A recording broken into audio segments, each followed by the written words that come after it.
l'élégance de la jeunesse. Situ Yilan était resplendissante. Sa robe rouge vif ondulait autour d'elle telle des pétales de fleurs, un contraste saisissant avec la sobriété des murs de l'académie. Elle avait opté pour une tenue qui reflétait sa jeunesse et sa vitalité, un rappel éclatant de la vie qui persistait malgré les conflits. Son sourire était timide, ses yeux brillaient d'un éclat nouveau. Ninke la regarda, un sourire amusé au coin des lèvres. Il avait toujours admiré son esprit indépendant et son courage. Elle était une force de la nature, impossible à ignorer. Aujourd'hui, elle était là pour lui, une lueur d'espoir dans un moment sombre. La venue de Situ Yilan était un baume pour Ninke. Sa présence, vibrante et chaleureuse, contrastait avec la froideur qui s'était emparée de l'académie.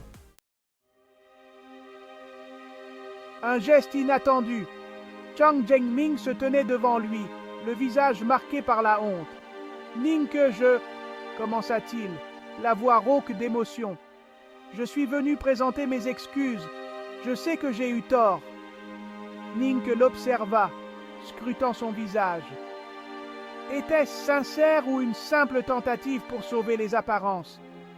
Les paroles de Chang Zhengming résonnaient dans l'air.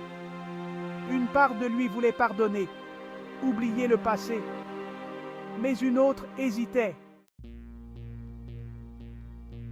Le poids de la fierté. Ninke était tiraillé. Il comprenait l'importance du pardon, la nécessité de laisser le passé derrière soi. Mais comment pardonner à ceux qui ne saisissaient pas la portée de leurs actes? La fierté de Chang Zhengming, bien qu'entamée, était toujours palpable. La vraie rédemption ne venait pas d'excuses superficielles, mais d'une introspection profonde, d'une volonté de changer.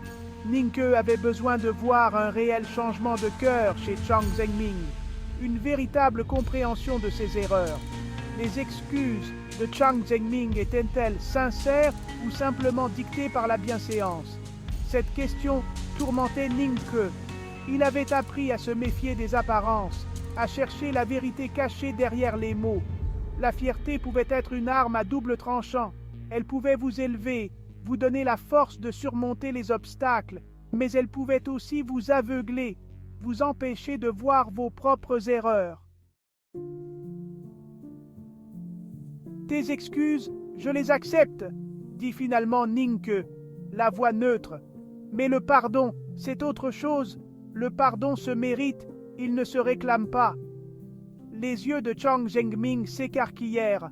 Un éclair de colère traversa son visage avant de s'évanouir aussi rapidement qu'il était apparu. Il comprit.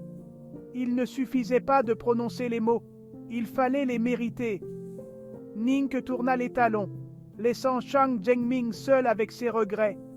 Il refusait de se contenter d'excuses creuses, de pardonner par simple politesse. Le pardon était un présent précieux qui ne devait être accordé qu'à ceux qui le méritaient vraiment.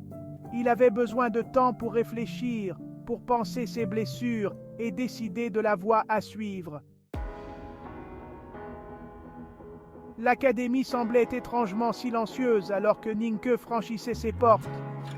Un chapitre de sa vie se refermait, laissant place à l'incertitude. Il ressentait un mélange d'appréhension et d'excitation face à l'avenir. Le soleil brillait haut dans le ciel, peignant le monde d'une lumière dorée. Un nouveau départ, une nouvelle aventure l'attendait. Il avait appris de ses erreurs, grandi grâce à ses épreuves. L'académie avait été son foyer, son école, mais il était temps de prendre son envol. Le monde était vaste, rempli de promesses et de dangers.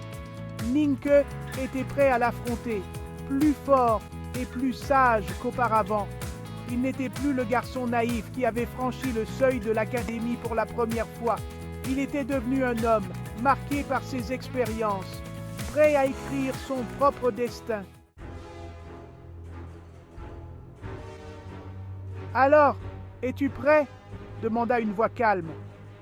Ninke se retourna et vit Maître Yanse, son ancien instructeur, le sourire aux lèvres. L'homme dégageait une aura de sérénité et de sagesse. comme s'il détenait les secrets de l'univers. « Je le crois, maître, répondit Ning, un sourire hésitant éclairant son visage. N'oublie jamais les leçons apprises ici, dit maître Yanse, sa voix douce mais ferme. La fierté peut être une force, mais elle peut aussi être une faiblesse. Utilise-la avec sagesse. Les paroles du maître résonnèrent profondément en Ningke. Il savait que son voyage ne faisait que commencer. Il y aurait d'autres défis, d'autres obstacles à surmonter. Mais il était prêt, armé de son courage, de son intelligence et des leçons apprises. Ningke fit un signe d'adieu à maître Yanse et s'éloigna, le cœur rempli d'espoir. Le chemin devant lui était inconnu, mais il était prêt à l'explorer. Il avait confiance en lui, en ses capacités, en son destin. Le soleil brillait sur son visage, symbole d'un nouveau départ, d'une nouvelle aventure. Ningke sourit, l'avenir lui appartenait.